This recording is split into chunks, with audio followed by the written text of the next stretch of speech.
안녕하십니까. 네, 안녕하세요.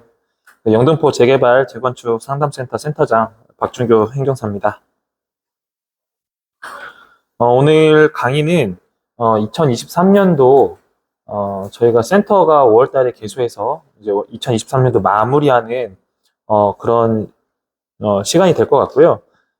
순서는 센터 소개부터 자주 그동안 하셨던 질문에 대한 내용들에 대해서 같이 공유 드리면 아마 질문하실 내용들이 대부분 이 안에 들어가실 거라고 생각하고 있고요.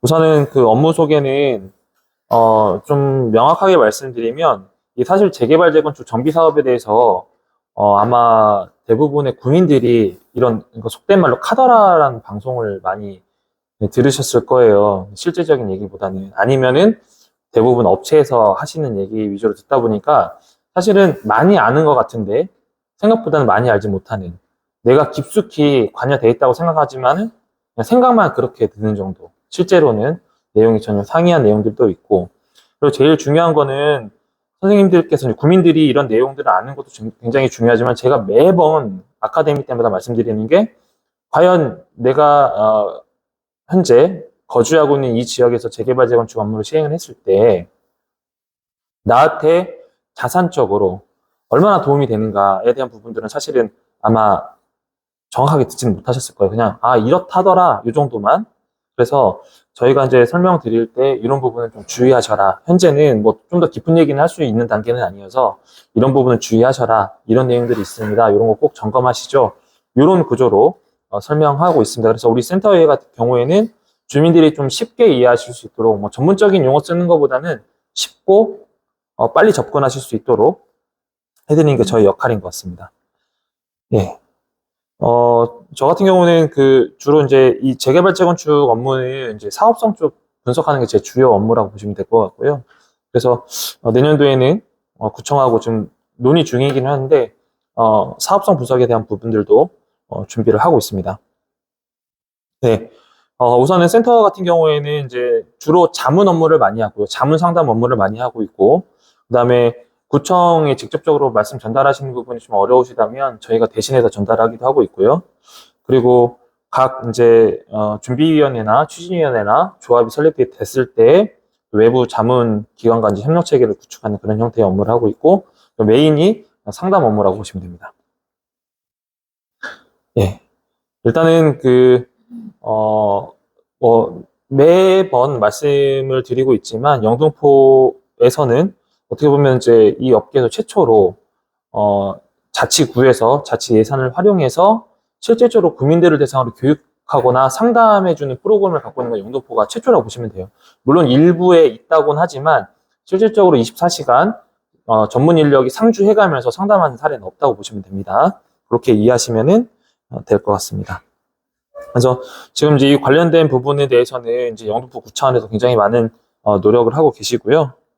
이런 부분은 저희가 이제 홈페이지에 들어오시면은 저희가 관련 기사도 올려놨기 때문에 좀 참고하시면 되고, 그다음에 이제 여의도 재건축 신속 추진 지원을 위해서 적극적으로 의견을 수렴하고 있습니다.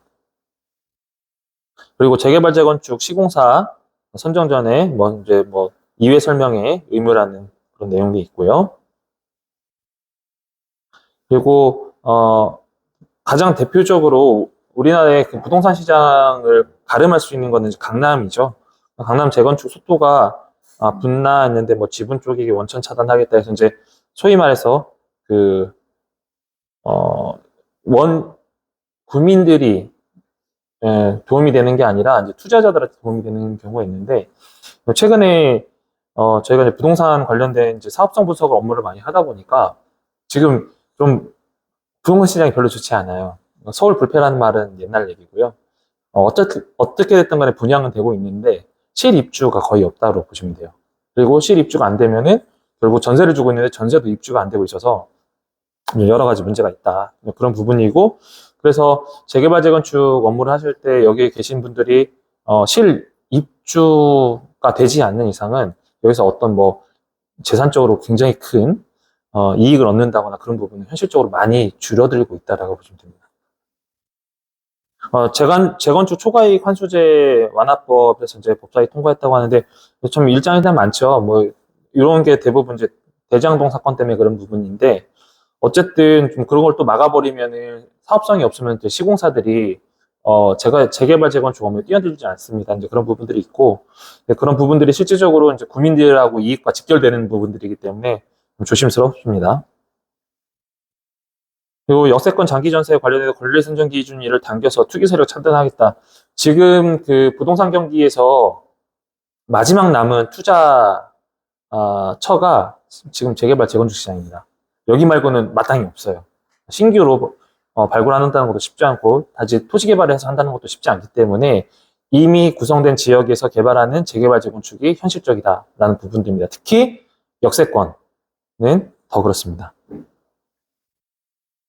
예, 대출 규제 완화에 따라 서울 아파트 전세값이 뭐 평당 2,300만 원 돌파했다고 하나 실질적으로 실물 경기에서는 별로 좋지가 않습니다. 그래서 저희가 그 중개법인들하고 신탁사들하고도 많이 모임을 하고 있는데 현실적으로 쉽지가 않습니다. 이게 올랐다고는 하지만 실제 시장이 안 돌아가기 때문에 좀 어려움이 있기 때문에 참고하시기 바랍니다. 시공사 못 구해 조합 해산. 이거 아마 많이 들어보셨을 거예요. 왜 그럴까요? 시공사가 못 구했다는 거는 사업성이 없기 때문입니다. 그리고 최근에 이제 트렌드가 보통 이제 시공사가 있으면 한 개 지역은 한 개 시공사가 했었는데 요즘에는 한 개의 지역도 두 개로 시공사가 나누죠. 그런 부분들이 있기 때문에 같은 지역임에도 불구하고 묶어서 1단지, 2단지 나눈 다음에 여기는 예를 들어서 뭐 현대나 여기는 뭐 포스코나 아니면 GS 뭐 이런 식으로 하는 경우가 많습니다. 공동 시공을 많이 하죠. 왜냐하면 수익성 때문에 그렇습니다. 서두에 말씀드렸던 것처럼 오늘은 전반적으로 재개발 재건축, 정비 사업에 대한 부분들을 좀 정리를 하고 넘어가려고 하거든요. 그래서 첫 번째는 재건축인데요.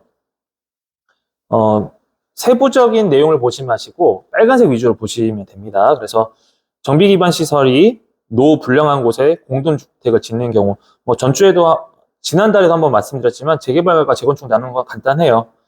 아파트가 많은 지역을 다시 아파트를 지으면 재건축, 주택이 많은 지역을 아파트 지으면 재개발입니다. 그렇게 이해하시면 돼요. 그리고 재건축 조합원의 자격은 건축물과 부속토지 모두를 소유해야 됩니다. 당연하겠죠. 아파트 같은 경우 지분권이 있잖아요. 이건 당연한 얘기입니다. 뭐 이런 내용까지 보실 필요 없습니다.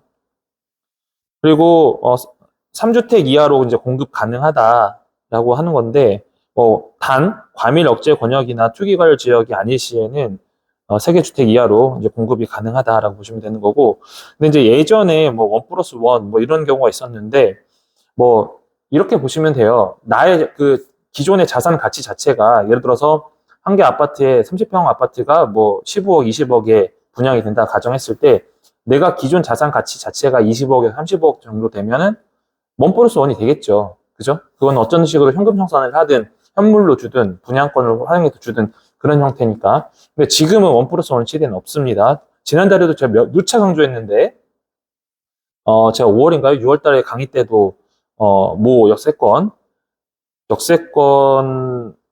오신 분이 뭐 시공사 쪽에서 1+1을 준다고 했다더라. 뭐 그렇게 얘기하는데 실제로 그런 경우는 이제 없습니다. 거의 자기 재산권 하나 형성하는 거 아니면은 번외 지역의 분양가보다 더 크지 않은 이상 쉽지 않다. 그렇게 이해하시면 되는 거고요. 그리고 재건축 지정 요건을 보시면은 면적은 1000제곱미터 이상 이렇게 보시면 되는 거고, 기존 세대수는 200세대 이상, 그리고 안전진단 결과 뒷돈은 2등급 받으면은 이제 하는 거고, D등급 같은 경우에는 심의위원회 통해서 가는 건데 요즘에는 D등급 받아도 가급적이면 해주려고 하고 있습니다. 주민 의지가 강하면. 의지는 이길 수가 없어요. 그래서 이런 노공동주택 단지라고 보시면 됩니다.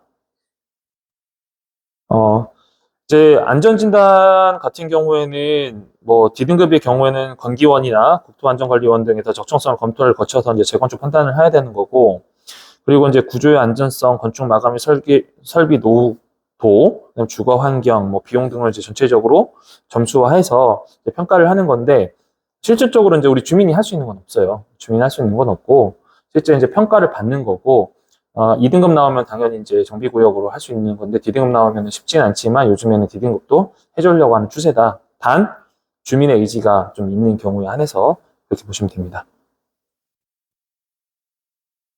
그 다음에 이제 그 최근에 이제 서울시에서도 마찬가지지만 재건축 안전진단 비용을 융자 지원을 해주고 있는데, 지금 이제 여기 보시는 것처럼 요 내용만 보실 게 아니라 이제 융자 지원을 해준다는 거는, 소위 말해서, 돈을 그냥 주는 건 아니에요. 그러니까 돈을 준다고 생각하시는데 여기 있죠?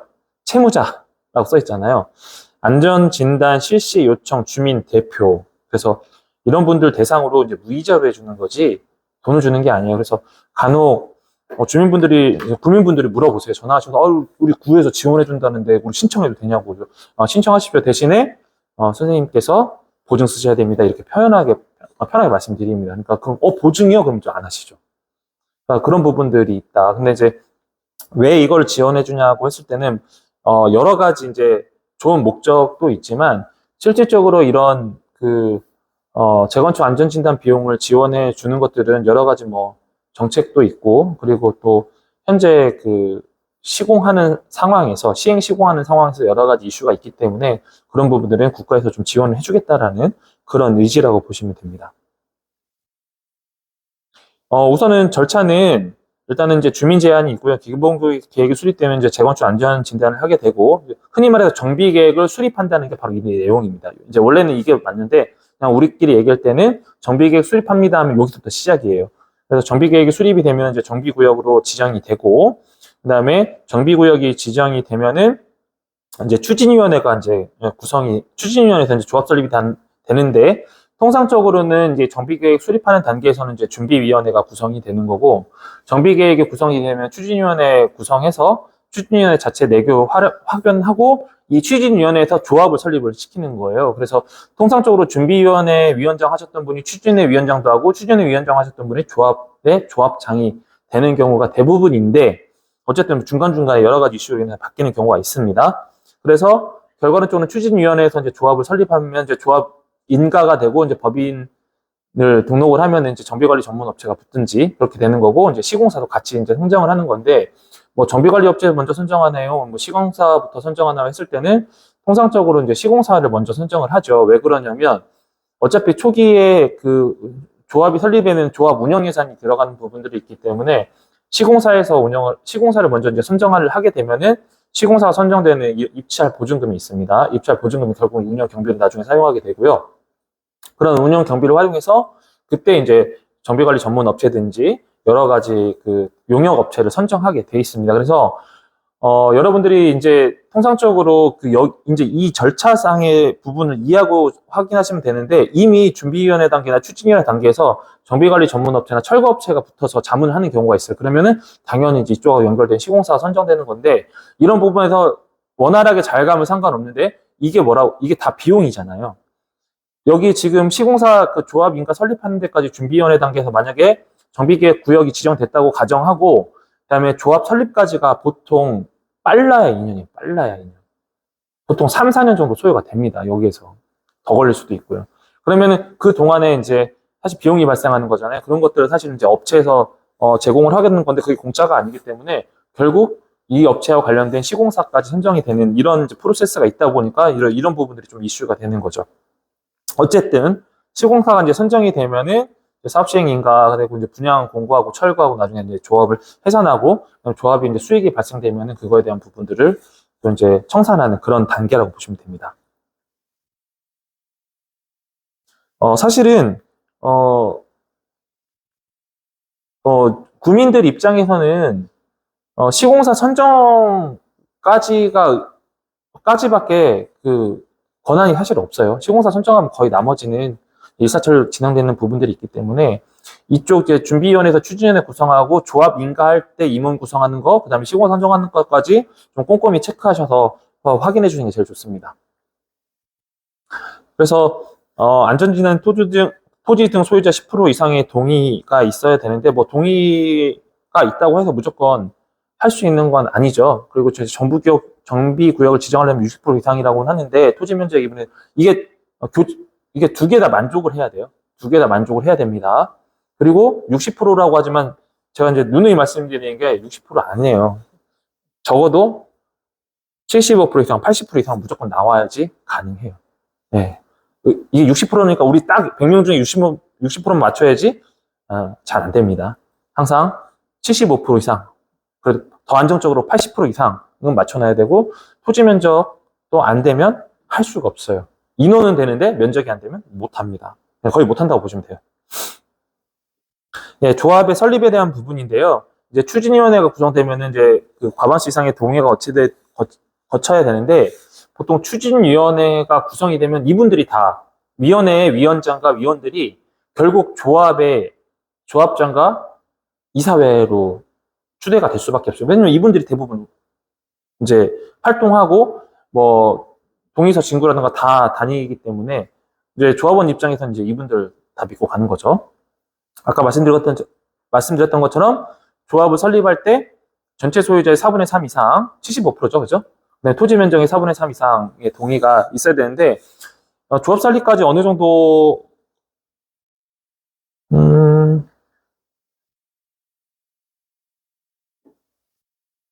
네. 그 조합 설립이 이제 진행이 되는 건데, 사업 시행 인가를 보면은 토지 등 소유자의 4분의 3 이상이고 토지 면적의 2분의 2 이상 동의가 돼야 돼요. 근데 이제 사실은 토지 면적의 3분의 3 동의라고 표시한 거는 전체 소유자가 4분의 3 이상이면 그냥 통상적으로 토지 면적을 동일하다고 보는 거죠. 왜냐하면 저건축이잖아요. 재건축 같은 경우에는 아파트라고 말씀드렸죠. 아파트의 지분권을 동일하다고 가정해서 이렇게 말씀드리는 거거든요. 그렇게 이해하시면 될 것 같아요. 그리고 이제 추후에는 이제 관리처분 계획이 수립이 되고 이제 종전, 종후자산, 그다음 분담금이 통지가 되는데 통상적으로 이 분담금이 아마 이제 국민들 입장에서는 굉장히 민감한 부분이에요. 그러니까 나의 재산이 어느 정도 되고 그다음에 나의 분담금이 얼마나 되는지가 중요한데 사실은 이제 그러니까 기대 수익을 이제 바라죠. 왜냐하면 내 입장에서는 시세를 내 종전자산이라고 생각할 수밖에 없거든요. 시세는 아닙니다. 네, 감정평가 금액입니다. 감정평가 법인에서 평가합니다. 그렇기 때문에 시세라고 생각하시면 안 돼요. 시세는 아니에요. 그리고 나머지는 이제 이주하고 철거, 착공시하고 이제 모집 공고하고 준공을 청산하고 이제 기본적으로 이제 조합원 분양한 다음에 나머지 부족분에 대해서는 그다음에 이제 일반 분양으로 이제 전환하게 되는 거죠. 예, 그리고 이제 공공주택 재건축 같은 경우는 이제 이렇게 보시면 될 것 같아요. 재건축이잖아요. 그러니까 공공이 붙은 거예요. 그럼 공공이 붙으면 뭐죠? 예, 늘상 말씀드렸던 대로 인센티브가 있어요. 인센티브가 있는데 여러분한테 줄일 수 있는 인센티브 뭡니까? 공사비를 줄여주는 건가요? 분담금을 줄여주는 건가요? 아니죠. 그러니까 공공 같은 게 붙게 되면은 뭐 이제 뭐 시행을 이렇게 할 수도 있고 여러 가지 이제 뭐 시행을 이렇게 하는 경우도 있고 하는데 결과는 좀 공공이 붙는다는 거는 용적률을 상향을 시켜주는 거죠. 용적률 상향을 시켜주는 대신에 거기에 이제 상향된 만큼의 일부를 임대 아파트로 보통 넣게 돼 있죠. 네. 그러니까 거기서 이제 사업성을 좀 공공성과 사업성을 좀 확보하겠다라는 이제 의지라고 보시면 될 것 같고. 그래서 시행 방식 같은 경우는 공공 공동 시행. 그러니까 예를 들어서 이제 모 지역 같은 경우에는 사업 초기 비용을 뭐 예를 들어 100억, 150억 될 테니 공공 시행하자라는 경우도 있어요. 그리고 이제 공공 단독 시행인데 토지 소유 중에 3분의 2 이상, 면적의 2분의 1 이상이 항상 요거는 따라가요. 근데 말씀드리지만 절차상으로는 3분의 2 이상, 2분의 1인데 그냥 이렇게 생각하세요. 4분의 3 이상, 면적의 2분의 1 이상 동의를 받아야 된다고 생각하시면 돼요.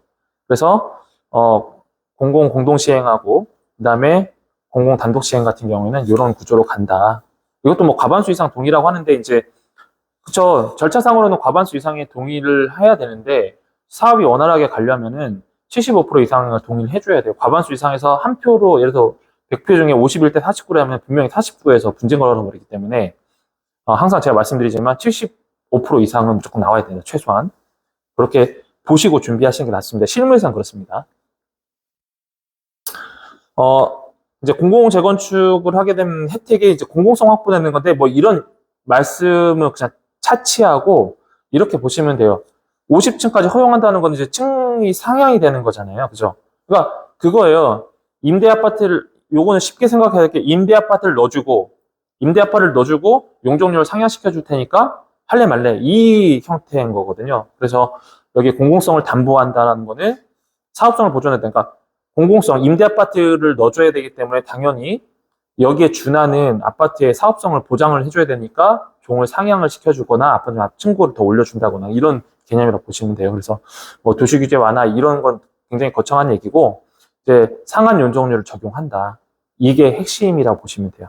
그리고 이제 여기 공원 설치 의무화 뭐 이렇게 내용이 있는데 이런 거는 그냥 이런 게 있다 정도 보시고 실질적으로 구민들한테는 용적률을 높여주는구나. 용적률을 높여주면 아파트가 늘어나는 대신에 일부는 임대 아파트, 일부는 추가 분양할 수 있기 때문에 수익률을 높아주면 내 분담금이 조금이나마 줄어들 수 있겠구나. 이런 컨셉이라고 보시면 됩니다. 공공재건축 같은 경우는 당연히 이제 속도전을 많이 내죠. 그래서 이제 빠른 사업 추진, 인허가 절차를 좀 간소화하는 편이고요. 왜냐하면 대부분 공공으로 간다고 했을 때는 민간 업체가 들어오는 게 아니라 이제 뭐 주택공사라든가 LH라든가 SH가 보통 이제 시행을 같이 하는 거기 때문에 이런 인허가 절차는 확실히 이제 속도가 붙죠. 그리고 이제 높은 신뢰도. 어쨌든 이제 공공기관에서 수행하는 형태니까. 그리고 이제 주민의 의견 적극 반영인데 사실 적극 반영되지는 않고요. 전체적으로 이제 사업성 고려해서 하는 거기 때문에 크게 이 두 가지라고 보시면 될 것 같습니다. 현실적으로.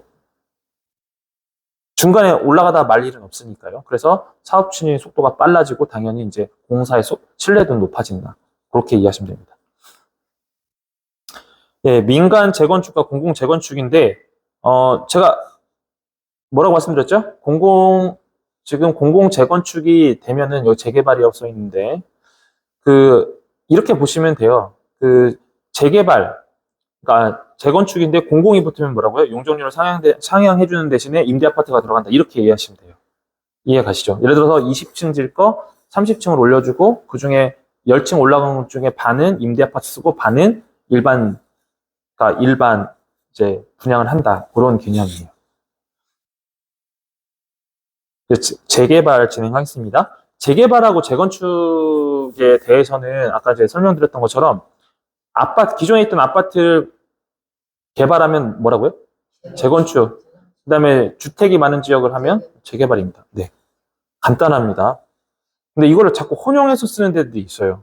저희도 가다 보면은 제가 봤을 때 여기 재건축인데 재개발을 써놓고 재개발인데 재건축으로 써놓고 하는 경우가 있어서 정확하지 않으니까 그렇게 이해하시면 빠릅니다. 재개발도 거의 유사합니다. 그러니까 기존의 정비 기반 시설이 열악하다는 곳은 그러니까 용어도 이제 거창한데요. 정비 기반 시설이 노후가 됐다는 거는 그러니까 거주 환경 자체가 좋지 않다는 얘기예요. 네, 그렇게 이해하시면 더 빠릅니다. 똑같이 10,000제곱미터 이상이 되는 거고 여기에도 마찬가지로 이제 아파트를 질 수 있다 이렇게 이해하시면 됩니다. 그래서 다만 이게 어쨌든 정비가 되다 보면 이제 잉여 부분하고 잉여 부지가 나오면 거기에 이제 뭐 공원도 들어가고 도보도 확보하고 그다음에 일종의 이제 구획 정리라고 보시면 돼요. 그러니까 서울이나 이제 부산처럼 그러니까 초기에 개발된 광역 시의 경우에는 사실은 이제 도시계획이라는 게 없이 시작을 했죠.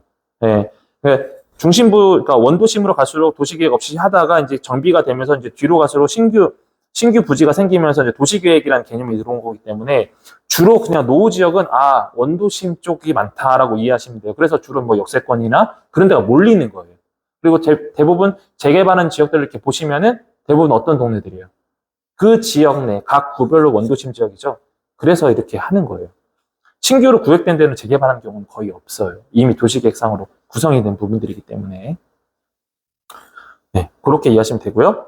그리고 네, 재개발 이주 대책이 있는데 정비구역 지정을 위해서 공람 공고일부터 3개월부터 거주하거나 그다음에 뭐 정비구역 지정 공고일부터 현재 거주한다거나 주거 이전비를 지급하고 그다음에 이제 영업 손실 보상을 하는데 근데 사실은 이제 이거 같은 경우에는 사실 그러니까 여기에 들어가는 구민들이 걱정할 사안은 아니고요.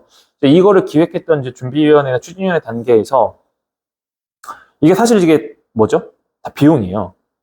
네, 이게 그냥 주는 거 아니에요. 항상 이거는 다 비용이에요. 이 비용이 어디에 녹아 들어갑니까? 네, 조합원들, 네, 분담금에 녹아 들어가는 거예요. 그죠? 그러니까 이걸 어마어마한 곳에 줘서 여기 너무 좋아. 여기 괜찮네. 여기 시공사들 뭐 주거 이전비도 막 원래 다른 데 100만 원 준대 200만 원 준대. 그리고 영업손실배상 보상도 여기 뭐 500만 원 준대 우리 1000만 원씩 준대. 좋아할 일인가요? 아니죠. 여러분들 돈이에요. 네, 그거 하는 거기 때문에 그런 걸 잘 고려하시고 사실은 이런 이제 요구를 할 때, 어차피 조합이 설립된 상태에서 하는 경우보다는 대부분 이미 추진위원회 단계에서 조합이 어느 정도 설립돼 가면 얘기가 나와요. 그런 단계에서 여러분들이 의사진행을 잘 하셔야 됩니다. 네, 재개발 조건 또 마찬가지고요. 뭐 토지 또는 건축물만 소유해도 요건에 적합할 시 조합원 자격이 주어지는데 토지 등 소유자, 그리고 건물만 소유자, 그리고 토지만 소유자, 그리고 무허가 건축물 소유자인데, 사실은 이제 이런 거 같은 경우에는 사실 국민분들이 그렇게 걱정할 사안은 아니에요. 어차피 이제 재개발, 재건축 정비계획이 수리되면은 대상자도 나오기 때문에요. 그거는 이미 이제 준비위원회나 추진해서 이제 그 리스트업을 해놓을 거고, 그 리스트업 기준으로 해서 뭐 이 지역에 사시지 않은 분들은 이제 뭐 문서가 나가고, 또 계시는 분들은 연락해서 받는 부분들이기 때문에 사실은 그렇게 중요하지는 않습니다. 예, 이거는 한 개의 입주권이고요. 똑같이 1+1 개념은 없습니다. 예, 재개발하고 이제 이게 뭐라고 말씀드렸죠? 재개발하고 공공재개발, 이 공공이 붙으면 뭐라고요? 네, 종상향을 시켜주고 임대아파트 들어간다라고 하는 게 거의 맞습니다. 다만 이제 권리산정 기준에 대해서는 이제 저희가 내년부터는 좀 구체적인 사례로 좀 설명을 드릴 건데, 좀 내용이 어려우실지는 모르겠지만 그 권리산정 기준일은 이제 내년도 계획에다 미리 반영해 드릴 테니까, 아직 당장 일정이 없으신 분들은 좀 그때 다시 한번 보시면 될 것 같습니다. 재개발 같은 경우에는 또 마찬가지로 뭐 1만 제곱미터 이상, 노후동의 3분의 2 이상 이렇게 된다고 보시면 되는 거고요. 폭 4m 이상, 도로에 3m 이상 접한 이제 건축 비율이라든가 과수필지, 호수 밀도, 노후 건축물 등 전반적인 내용을 좀 구역 지정할 때 이제 검토한다, 그런 내용이고요. 재개발 지정 이제 요건을 완화하겠다라는 거는, 그러니까 소위 말해서 이제 주거정비 지수제라든가, 그다음에 그러니까 이종의 일반 지역 같은 경우 용적률 층수를 일반 수준으로 완화하겠다는 건데, 일단은 전체적으로 이제 재개발 재건축 정비 사업 환경 자체가 어쩌면 사업의 신속성이라든가 공공의 목적 실현을 위해서 좀 요건을 계속 완화는 하는 편이에요. 대신에 완화는 하는데, 대신에 관리 감독의 기능은 늘리고 있는 상황이거든요. 아니면은 자치단체에서 이제 지원을 해주고 자문을 해주면서, 그다음에 자치단체에서 원하는 형태로 끌어가는 형태가 많기 때문에, 실질적으로 최근의 트렌드는 그러니까 수익성이 굉장히 보장된 지역이 아니면 대부분 공공 재개발 재건축이 많이 갑니다. 그렇게 될 수밖에 없는 구조고요. 수익성이 완벽한 지역 같은 경우는 특히 이제 상업 지역이거나, 누가 봐도 여기는 소위 말해서 이제 상권 중심 지역에서 생기는 재개발의 형태는 사실 공공에서 주도하고 싶지는 않고요. 그 안에 있는 세력들이 워낙 세기 때문에, 그렇지 않은 지역 같은 경우는 이제 공공 재개발 재건축하는 것이 현실적으로 무리수는 좀 덜 하긴 한데, 이것저것 이제 이해관계를 좀 따져볼 필요는 있습니다. 여기도 마찬가지입니다. 그 절차는 거의 동일하고요. 아까 말씀드렸던 대로 이제 정비구역을 이제 수립하는 형태인 거고, 그 다음에 추진위원회 구성되는 건 마찬가지죠. 똑같이 뭐 처음에 시작하면 다 준비위원회로 시작합니다. 준비위원회 준비위원회, 그 다음에 준비위원회에서 추진위원회 또 구성을 하고요. 그 다음에 이제 그 조합 인가가 되면은 이제 똑같이 아까 시공사 선정하는 건데, 이후 절차는 거의 같아요. 그래서 아까 뭐라고 말씀드렸습니까? 추진위원회 구성 때부터 조합 설립되는 임원들, 그리고 시공사 선정하는 때까지가 여러분들이 최대한 행사할 수 있는, 의결권 행사할 수 있는 그때 시즌이다. 이때 놓치면은 그 다음부터 해봐야 소용없습니다. 그럼 결국 나중에 혹시 이슈가 되면은 뭐 비대위 생기고 하는데, 그 비대위가 생기는 대부분의 문제는 2단계에서 의사진행 발언을 제대로 못했기 때문이에요. 이제 뭐 여러 가지 이유가 있겠죠. 모른다는 것도 있고, 또 그동안 몰랐다, 뭐 진행되는 거 몰랐다, 관심이 없어서 그런 얘기를 하지만, 이때 전반적으로 제대로 된 그 의결권을 행사하지 않으면 나머지는 손을 댈 수가 없습니다. 재개발 사항에 대해서는 이제 최근에 이제 재개발 같은 경우에는 여기서 이제 빨간색 보시면 될 것 같아요. 신통기획을 이제 하는 경우가 있는데, 신통기획 같은 경우에는 이제 서울시에서 직접 개입을 합니다. 그래서 고려하셔서 보시면 되고, 이제 구획선 정비계획을 그러니까 계획을 수립하면 이제 나머지는 이제 시로 넘기는 그런 형태로 이제 업무가 진행이 되는 부분인데, 이 또한 여기 3분의 2 이상, 토지 2분의 1 있지만 뭐라고요? 실무에서는 4분의 3 이상이 돼야 됩니다. 그렇게 보시고, 신통기획 같은 경우에는 이제 뭐 뒤에 설명드리겠지만, 중간 과정이 많이 이제 축소가 되기 때문에 3, 4년 정도 공사 기간이 빨라진다고 보시면 돼요. 재개발 재건축이 보통 뭐 8년, 9년, 9년, 10년 정도 걸리는데, 물론 이제 서울시 같은 경우는 더 오래 걸렸지만, 근데 신통기획이 이제 들어서면서 3, 4년 정도는 공기가 빨라진다라고 보시면 돼요. 근데 이제 신통기획 같은 경우는 이제 주민의 의사를 많이 반영한다고 하나, 실질적으로 여러 가지 이제 이게 공공의 목적성, 신통기획은 공공입니다. 공공사업입니다. 그렇기 때문에 여러분의 의사가 100% 반영되기에는 현실적으로 어렵다. 그렇게 보시면 되는데, 하지만 이것저것 고민 안 하고 빨리 갈 수는 있다. 그렇게 보시면 됩니다. 좋은 점과 나쁜 점이 일단 있습니다. 그리고 이제 조합 설립도 마찬가지죠. 4분의 3이고 토지 2분의 1 이상은 돼야 되는 거고요. 예, 나머지는 관리처분 계획부터 철거, 착공신고, 모집공고, 준공, 청산. 이렇게 보시면 됩니다. 자, 신통기획인데요. 빨간색만 글자만 보시면 됩니다. 예, 공공성과 사업성. 그러니까 공공성은 뭐라고요? 임대아파트 들어간다. SOC 일부 들어간다. 나 보시면 그 사업성은 용적률 상향시켜준다. 이렇게 그냥 항상 기억하세요. 아, 재개발 재건축의 공공성은 이거 임대아파트 들어오겠구나. 일부는. 그 다음에 사업성은 임대아파트가 들어온 대신에 용적률을 상향시켜줘서 일반 부정을 더 시켜주니까 우리의 그런 분담금을 좀 줄일 수 있겠구나. 이렇게 이해하시면 더 빠릅니다. 그래서 이제 신속통합기획 같은 경우에는 이제 여러 가지 절차가 이제 많이 줄어들기 때문에 신속통합기획을 하겠다고 하면은 사실은 이제 그 코디네이터라고 해야 되나? 코디네이터죠. 네. 코디네이터가 이제 파견이 돼요. 파견이 되는데 참 뭐 나중에 뭐 저희도 의견을 낼 수 있으면 내겠지만 이게 이제 코디네이터를 잘 만나야 돼요. 코디네이터가 잘 설계를 해주고 잘 설명을 해줘야 되는데, 간혹 이제 뭐 지난달에도 한번 설명했지만 서울역 인근에 있는 모 지역 같은 경우는 코디네이터가 오히려 주민들 편에 서주지 않고 이제 뭐 이렇게 뭐 향후에 임원들이 될 사람들하고 이제 일을 독단적으로 하다 보니까 여러 가지 문제가 되는 것 같아요. 어쨌든 그런 이제 코디네이터들이 지원되기 때문에 중간에 있을 수 있는 여러 가지 이슈를 줄어든다고는 하는데, 그런 코디네이터들 대부분 정비관리 전문업체 사람들이 많습니다. 그러니까 사실은 이제 뭐라고 해야지, 공정성에 대해서는 조금 의심스럽긴 해요. 좀 더 지켜보긴 해야 되는데, 이제 그런 부분들이 있고요. 어쨌든 어쨌든 조합을 설립하는 이런 절차들이 이제 상당히 줄어들기 때문에 아까 말씀드렸던 것처럼 3, 4년 정도는 공사기일이 굉장히 빨라진다라고 이해하시면 됩니다. 네. 여기도 뭐 2분의 1이 제가 뭐라고 말씀드릴까요? 행정적인 절차는 간소화하고 좀 이제 낮게 책정하지만 실제로 이렇게 하면 돼요, 안 돼요? 네, 안 돼요. 실질적으로 3분의 4 이상 돼야 됩니다. 75% 이상 돼야지 할 수가 있습니다. 네, 공공재개발, 아까 말씀드렸죠? 공공이 붙으면 뭐라고요? 공공하면 임대아파트 들어온다. 대신에 사업성을 보장해준다. 네, 그 방식이 똑같습니다. 네. 그래서 이제 공공재개발 같은 경우에도 주민 분담금 설명회가 있는데, 이제 분담금 설명회 이전에 여러분들이 아셔야 될 게, 이제 뭐 분담금 설명회 할 때는 당연히 이제 뭐 감정평가 법인에서 의견도 이제 여러 가지 제시가 되는 거고, 그다음에 현 시점에서의 공사가액과 분양가액을 기준으로 잡아서 들어가긴 하는데, 예를 들어서 이제 중간중간에 여러 가지 이제 이슈가 있잖아요.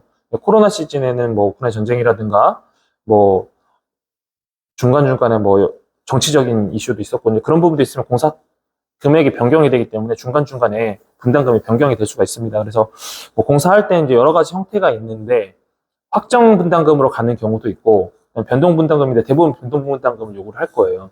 근데 이제 조합이 좀 똑똑하면 확정 분담금으로 갈 수도 있거든요. 확정 분담금은 니네 최초에 설립했던 제시했던 분담금 그대로 가자 하는 형태가 될 수도 있고, 이제 변동 분담금 같은 경우에는 여러 가지 뭐 이슈가 발생되면 그거를 이제 주민이 떠안는 그런 형태가 되는데, 이제 논조는 그거죠. 공사비가 올라가기 때문에 분양가가 올라가니까 분담금이 올라가는 대신에 여러분들의 자산 가치는 올라갑니다는데, 그죠? 똑같은 얘기잖아요. 네, 그런 부분들이 있으니까 좀 참고하시면 됩니다.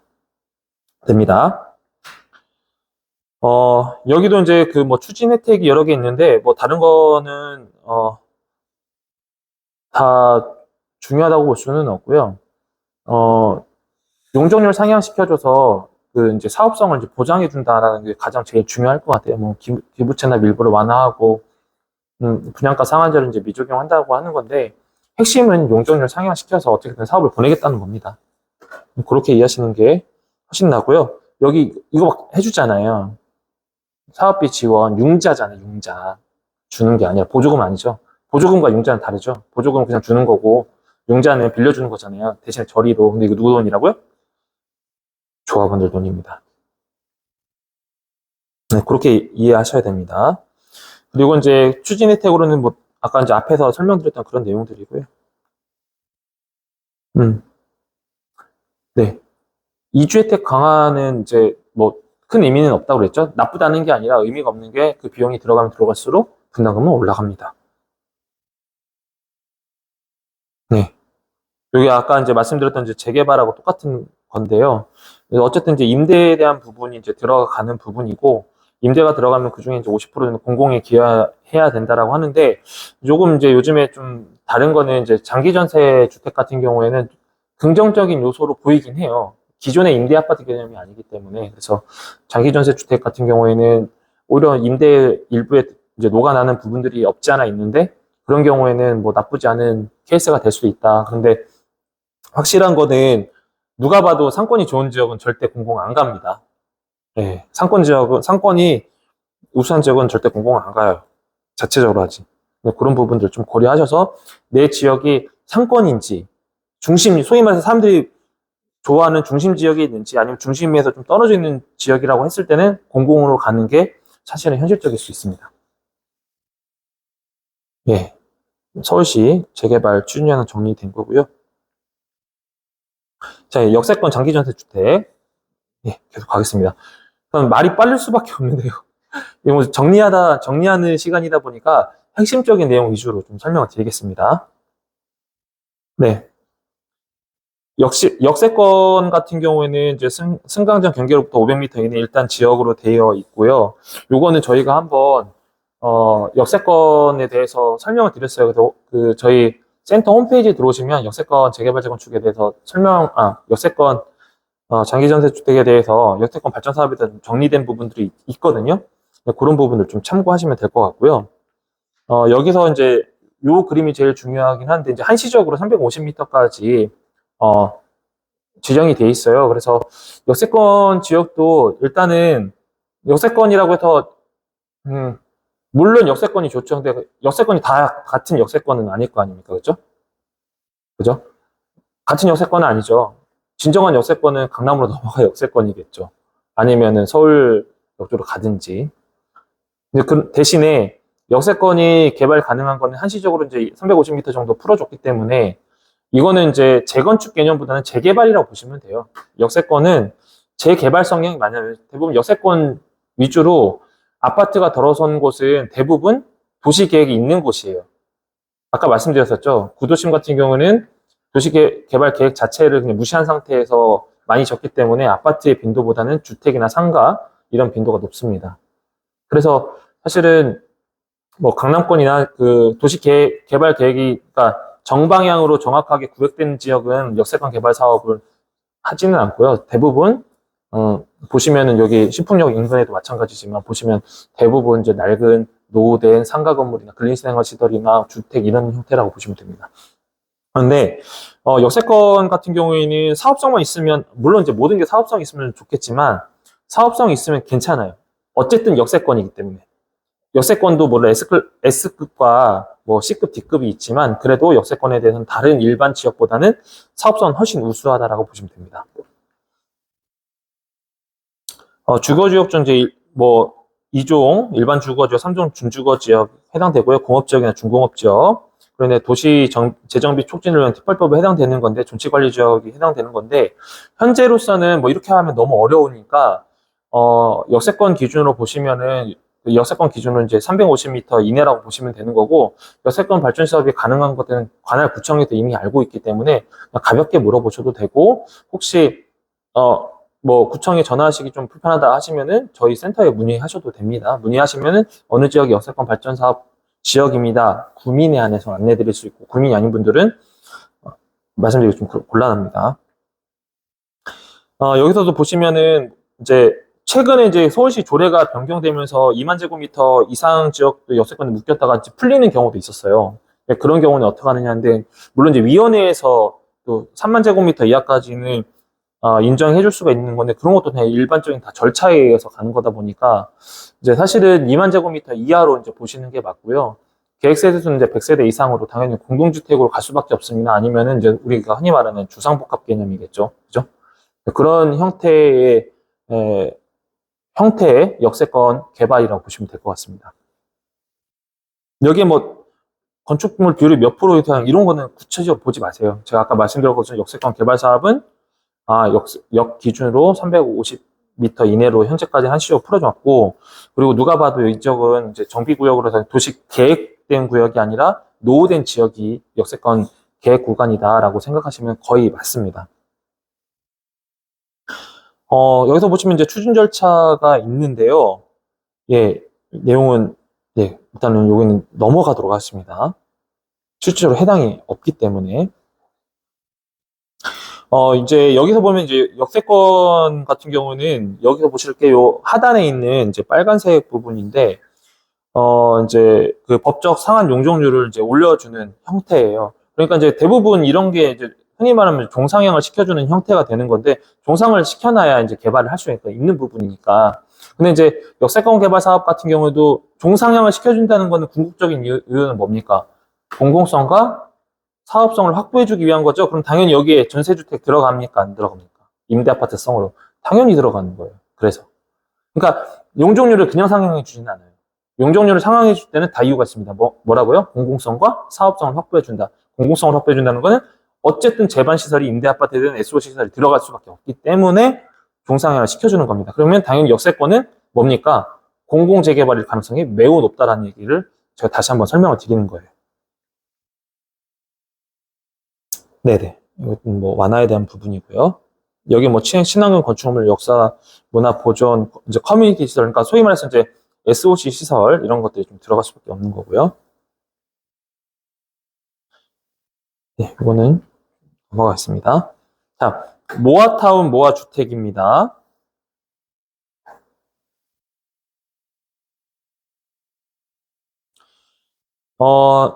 사실 이제 모아타운 같은 경우에는 이제 모아타운, 모아주택 같은 경우에는 이렇게 보시면 될 것 같아요. 이제 내가 재개발하고 싶은데 노후 빈도에 따라서 재개발 구역을 진행을 해야 되는데, 요즘에 이제 노후 지역 땅 조금씩 뭐 주택 같은 거 나오면 그거 한두 채 매입해가지고 뭐 올립니까?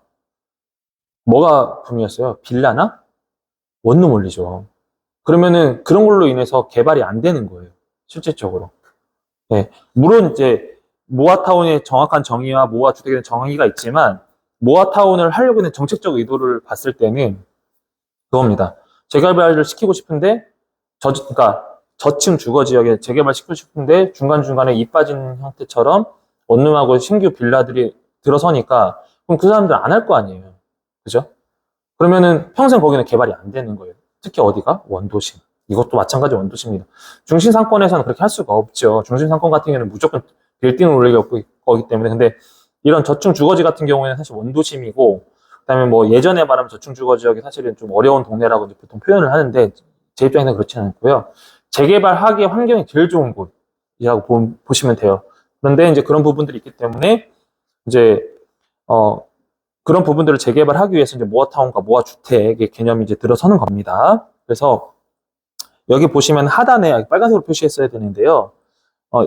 보시면은 노후 불량 건축물과 신축 건축물이 혼재가 되어 있어서 개발이 어렵다는 거예요. 그래서 계획적이고 이제 효율적인 추진을 위해서 소규모 주택 정비 관리 계획이 승인을 고시된 지역을 모아타운과 모아주택이라는데, 제가 최근에 이제 부동산 이제 좀 중개법인 쪽하고 이렇게 뭐 투자를 좀 흔히 말해서 그 TV에 나오시는 분들이 있어요. 우연찮게 좀 뵀었는데, 모아타운에 대한 투자에 대한 부분들도 요즘에 많이 얘기가 된다고 하더라고요. 뭐 투자하시라는 얘기는 아닙니다. 그렇다는 겁니다. 모아 주택 같은 경우에는 이제 모아타운 내에서 주택 소유자들이 개별 필지를 모아서 블록 단위로 하는 건다. 그러니까 타운하고 주택은 엄연히 다르죠. 타운은 광역화된 지역을 말하는 거고, 주택은 단일 주택을, 그러니까 협소한 의미의 주택이라 보시면 되는 거예요. 그리고 타운 같은 경우에는 여기 보시면은 뭐 10만 제곱미터 미만 전체 노후도 50% 이상인 지역을 해당됩니다. 모아타운의 이제 특징 같은 경우에는 여기 뭐 양질의 주택 이런 내용은 사실 이제 의미는 저는 없다고 보는 거고요. 어쨌든 이제 모아타운으로 이제 묶이거나 모아타운으로 묶이게 되면은 아까 말씀드린 것처럼 이제 모아타운도 어떻게 보면 일종의 공공사업입니다. 그렇죠? 그러니까 재개발이 안 되는 지역을 개발시켜 주는 거잖아요. 그렇죠? 그러면 당연히 뭡니까? 안 될 지역을 해준 거니까 공공성이 있는 거잖아요. 그러니까 그러면 당연히 어떻게 됩니까? 여기에 뭔가 들어가겠죠. 그러면 대표적으로 임대 아파트라든가 또 SOC 시설이라든가 이런 것들이 당연히 들어갈 수밖에 없어요. 여기서 이제 주차장 뭐 이렇게 표현했는데 공급망이 들어가기 때문에 해주는 겁니다. 그럼 이것도 일종의 큰 범주 안에서는 공공 재개발이 되는 겁니다. 그렇게 이해하시면 좀 빠릅니다. 그래서 이제 모아타운의 추진 요건은 1,500제곱미터 이하, 그다음에 주차장은 지하로 확보하고 지상은 녹지 등을 설치하고 저층부는 근생을 하고 공동 이용 시설을 설치한다. 그러니까 이게 지금 요 내용을 보면 그냥 저기죠. 공공성이잖아요. 그죠? 네네. 그리고 이제 가로유지, 기존 가로 체계를 고려해서 6m 이하 도로 사업 시행 구역 내에 포함시키고 뭐 여건을 고려해서 뭐 폐도 여부 결정하고 보행 통로 지정하고 도시계획 시설을 통해서 이제 입지 결정을 하는 건데 이게 이제 가로라는 용어가 들어가면은 가로주택하고 약간 비슷한 느낌도 있어요. 그래서 어쨌든 이제 공공성의 확보에 대한 부분이 있기 때문에 여기는 이제 이제 SOC 시설이 들어간다라고 이해하시면 좀 빠릅니다. 디테일하게 뭐 몇 미터 이럴 것까지는 굳이 안 보셔도 돼요.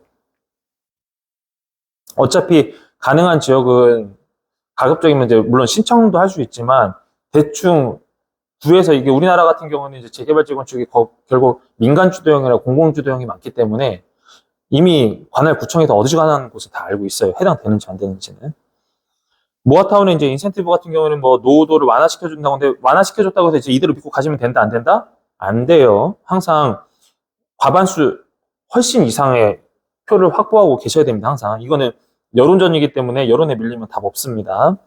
그리고 이제 층수 같은 경우에도 좀 이제 올려주고, 그러니까 종상향을 하든지 아니면 층수를 좀 폐지한다는가 이런 얘기고, 용도 지역을 이제 종상향 시켜준다는 거고, 용적률을 완화시켜주는 건 용적률을 높여준다는 건데, 그러니까 당연히 공공성과 사업성을 같이 확보해주기 위함입니다. 그래서 공공재개발성입니다. 여기 이제 저희가 좀 비교를 해놨는데요. 이제 자율주택 같은 경우에는 뭐 대상 토지든 소유자의 합의에 의해서 정비사업 중에 가장 작은 단위. 그래서 사실은 뭐 여기 자율주택 합의체가 된 토지 소유자 2명 이상이면 돼요. 근데 이제 이런 분들은 대부분 이제 서로 묶어가지고 뭐 허구자금 끌어다 쓰면서 이제 소위 말해서 뭐 원룸 짓는 경우가 굉장히 많고요. 이제 가로주택이 이제 우리가 흔히 말하는 이제 공공재개발 중에 유형 중에 하나인데, 물론 이제 약간 뭐 법상으로 좀 다른 부분이 있지만 어쨌든 이것도 가로주택 같은 경우에도 아파트도 있고 주택도 있고 묶어서 가로주택을 하기도 합니다. 그리고 소규모 재건축 같은 경우에는 이제 재건축이잖아요. 재건축. 그죠? 재건축은 뭐라고요? 그냥 아파트. 재개발은 뭐죠? 주택이 많은 곳을 말하는데, 이제 소규모 재개발 재건축은 이제 역세권이나 중공업 지역에서 정비구역을 지정되는 이제 절차가 생략되는 상황에서 똑같이 이제 개발 행위가 일어나는 것이라고 보시면 되고요. 이거는 모아타운 같은 경우에는, 그러니까 예를 들어서 내가 무조건 하고 싶다고 하는 건 아니고, 이제 사실은 이제 공모의 과정이 있어요. 그래서 공모해서 거기에서 이제 선정위원회에서 심의가 결정된 상태에서 선정 결과를 발표하면 거기에 이제 모아타운 지정되는 건데, 모아타운을 하고 싶다고 해서 무조건 되는 건 아니기 때문에 이제 그런 부분들은 사실은 이제 그 구하고 좀 상의를 할 필요는 있어요. 네, 구하고 상의를 할 필요가 있고, 그리고 아까 드렸던 것처럼 거기에 분명히 이제 신규 뭐 근로생활시설이나 이런 것들이 들어와 있을 수 있기 때문에 그런 부분도 어느 정도 협의가 돼야 돼요. 그냥 내가 하고 싶다고 무조건 할 수 있는 게 아니기 때문에. 그래서 이거는 뭐 그냥 이제 어쨌든 관에서 만들어 놓은 대책이긴 하나 어쨌든 공모의 형태가 있다. 선정평가를 한다. 그렇게 보시면 됩니다. 그래서 자치 공모 방식이 있고요. 그다음에 이제 주민 제한 방식이 있습니다. 그래서 자치구에서 공모하면 이제 자치구에서 공모하면 공고를 내요. 그 공고에 맞춰서 지원을 하는 거고, 아니면 이제 주민 제한 방식으로 아까 뭐라고요? 결국 이거 다 한다고 하더라도 공모 방식이잖아요. 공모와 제한은 약간 비슷한 용어예요. 그러면 결국 공모하고 제한을 했기 때문에 누군가는 평가를 하겠죠. 평가해서 결과가 나와야 할 수 있는 겁니다. 네. 올해 안에 그 질문하면서 아마 여기 또 다른 질문을 하실 분들이 계셨는데요. 재개발사건 재건축사업의 조합원의 자격은 어떻게 다른가요? 했을 때는 재개발하고 재건축은 뭐죠? 토지 또는 건축물 소유자나 지상권자가 해당되는 거고, 그다음에 이제 여기서는 이제 건축물과 토지 부수의 소유자입니다. 해당 소유자. 근데 사실 이제 여기서 지상권이 들어가는 건데 거의 대동소이하다고 보시면 될 것 같고요. 재건축 사업과는 달리 이제 재개발 사업의 경우에는 동의 여부와 관계없이 조합설립인가 이후 모든 조합원 자격을 가지게 된다. 그런 부분인데, 사실은 이제 조합원 같은 경우에는 물론 이제 반대하면 뭐 안 들어갈 수도 있지만 어느 정도 조합 구성되면 결국 동의할 수밖에 없어요. 남들 다 하는데 나만 빠지겠다, 나 안 하겠다, 내 구역 빼줘. 그렇게 할 때는 내 지분이 클 때는 가능해요. 지분이 크면 상관없어요. 빠져도 돼요. 근데 예를 들어서 내 지분이 적으면 행사하기가 굉장히 어렵거든요. 뭐 청산을 시키든지 어쨌든 결과론적으로 결국 다 수용당합니다. 결론은. 근데 지분이 좀 크면 자기만 빠져나갈 수 있어요. 대표적으로 이제 가장 최근 걸 얘기해야 되니까, 대전 같은 경우에는 그 숭어리샘 지역이 대전의 대장주였습니다.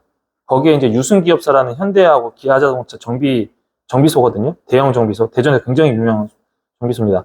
원래 그 지역인데 그 지역만 싹 빠졌어요. 희한한 구조가 된 거죠. 이렇게 삼각 지역으로 제일 그 블록 자체가 개발이 되는데 요 정도 한 10%? 15% 정도 빼고 불러서 그냥 아파트 들어갔거든요. 근데 여기는 대로기 때문에, 그러니까 일종의 강남 대치동 쪽이라고 보시면 돼요. 대치동 쪽, 대전에 그런 지역, 서울의 대치동 같은 동네인데 거기에 유승기업사라는 기업 지분이, 땅 지분이 워낙 커가지고 거기만 빼고 아파트를 짓다 보니까 조금 이상해졌죠. 근데 거기가 대장주였어. 근데 거기는 자기네 지분권을 행사했습니다. 사업성 분석은 무엇이 필요하냐? 사업성 분석은 뭐 여기 개발이익과 비례율과 여러 가지 있는데요. 사업성 분석은 설계도만 있으면 됩니다. 설계도 있으면 사업 분석 대략적으로 나와요. 네. 여기 보시면은 뭐 개발이익과 비례율이 있다고 하는데, 초기에 정비구역이 지정되면 이제 건축설계사무소에서 대략적으로 이제 그러니까 가도면을 뜨거든요. 그러면 몇 세대, 몇 평, 몇 세대, 몇 층, 용적률 몇 프로 나오면은 그거 기반으로 이제 저희가 프로그램을 돌려버리면 총공사비, 그다음에 그러니까 매출 매입이죠. 그러니까 저희가 보는 매출 매입이 생기면 이제 거기 차액이 이제 뭐 분담금으로 조정이 되고 막 이런 부분도 있거든요. 가능합니다. 근데 지금은 아직은 저희 센터에서는 하고 있지 않습니다. 지금 구에서 검토 중입니다. 내년에 할지 말지. 그리고 재개발, 재건축 사업 시행 시 시공사 선정 시점이 언제인가요? 라고 되어 있는데, 정비 조례에 따르면 조합 설립 인가 이후 총회 의결을 거쳐서 시공사 선정이 가능하고요. 조합 설립 인가가 돼야 돼요. 인가가 되는데 이제 여러분들이 아셔야 될 게, 조합 설립 인가가 된 다음에 조합은 이제 조합법인으로 운영이 되거든요. 근데 이런 경우도 있습니다. 조합법인이 인가가 돼야, 도장이 있어야 시공사를 선정할 수가 있는데, 조합법인 인가가 난 상태에서 법인 설립 안 돼도 시공사 선정 가능합니다. 법적으로 문제가 없어요. 네. 그러니까 무슨 말이냐면, 인가증이 이제 구에서 받잖아요. 인가증을 갖고서 우리가 세무당국에 법인을 설립을 해야 되는 거거든요. 주식회사처럼 설립을 해야 되는데, 여러 가지 분쟁의 소지가 있으면은 조합 차원에서 법인 설립하지 않고 비영리 단체로 등록한 다음에 그걸로 시공사 선정해서 운영할 수도 있습니다. 그러니까 분쟁이 있는 경우에. 근데 법인 설립이 안 되면 못하겠지라고 생각하면 안 됩니다. 신수통합계획은 어떻게 신청하나요? 30% 이상 동의율, 여러분 30% 이상 동의율 된다고 했습니까? 안 돼요. 절대 못합니다. 30% 이상 동의율이 있다고 하더라도. 예, 결국 표수에서 75% 이상 넘어가지 않으면 어려워요. 강제로 하지 않는 이상. 근데 서울은 강제로 할 수 있을까요? 없을까요? 못하죠. 헌법상의 재산권 행사가 더 크기 때문에. 공공의 이익의 목적 실현보다는 재산권 행사가 더 큽니다. 그리고 공모 신청 기간 절차는 어떻게 되나요? 신수통합. 기존에는 연 1회 공모를 통해 이제 받았으나 자치구에 수시로 이제 후보지 신청을 할 수 있게 이제 변동되었습니다. 그래서 신청 가능하고요. 그리고 이거는 아마 이제 보통 먼저 신청하는 것보다 구에서 역제한 들어가는 경우 많죠. 시에서. 미리 신청을 하게 돼요. 전에 그 여의나루 쪽은 신통이지 않았었나요? 여기가 예전에 좀 이슈가 됐던데. 거기도 마찬가지로 주민이 제안하면 주민 제한이었었어요? 그 종상이랑 시켜주는 조건으로 서울시가 하려고 했던 거 아닌가요? 이거는 서울시에서 이제 여기가 아파트 지구를 네. 지구 단위 계획을 수립하는 중이었기 네. 때문에 지구 단위 계획이 수립이 되어 있는 상황이었기 때문에 아예 그냥 아무것도 없는 지역이랑은 좀 이야기가 다르죠. 그러니까 신통 후보지를 서울시가 지정하는 건 아니고 여의도에 대한 아파트 지구를 어떻게 개발하겠다라는 목표가 이미 있었기 때문에 서울시에서 그것들로 주민들이 제안을 하게 됩니다.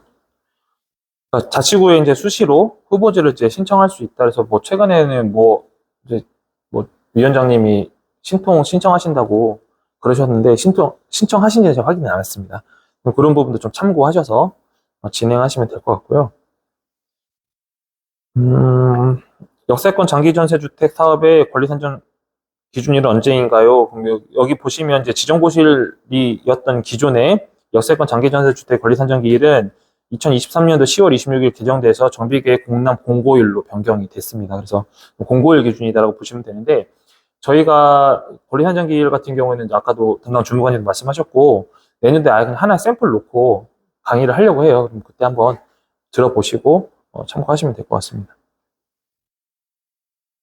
모어타운 공고는 어떻게 신청하나요? 아까 말씀드렸던 것처럼 구에서 공모를 하든지 아니면 주민 제안을 받는지 그런 형식이라고 보시면 되고 여기도 30% 이상인데 30% 이상 된다 안 된다? 어렵습니다. 거의 어렵다고 보시면 돼요. 모어타운 사업 시 추진 시 받을 수 있는 이제 코디네이터 지원은 건축기획관은 이제 마련을 해서 이제 제공하게 되는 건데 좀 더 이제 이 부분은 잘 진행되고 있다라고 이제 보긴 하는데 좀 더 이 코디네이터 같은 경우에는 이제 그 중립성도 있어야 되고 공공성도 좀 있어야 되기 때문에 이런 기존에 있던 정비관리 전문업체가 다 나쁘다는 건 아니지만 어쨌든 그런 분들이 전문가이기도 하지만 좀 더 이런 분들은 본 사업에 참여하지 않았으면 좋겠어요. 그래서 이런 부분들은 조금 서울시에 기회가 된다면 이걸 듣고 싶은데 좀 아쉬운 부분입니다. 어쨌든 지원은 가능하다 그런 부분이고요. 지주택 같은 경우에는 이제 법상 달라요. 주택법에 해당되어 있기 때문에 이제 기본적으로는 조합원을 하지만 이제 그 지역주택 조합은 자기네가 자체 사업성이나 어떤 비용이 이제 적기 때문에 외부인도 돈을 내고 들어갈 수가 있어요.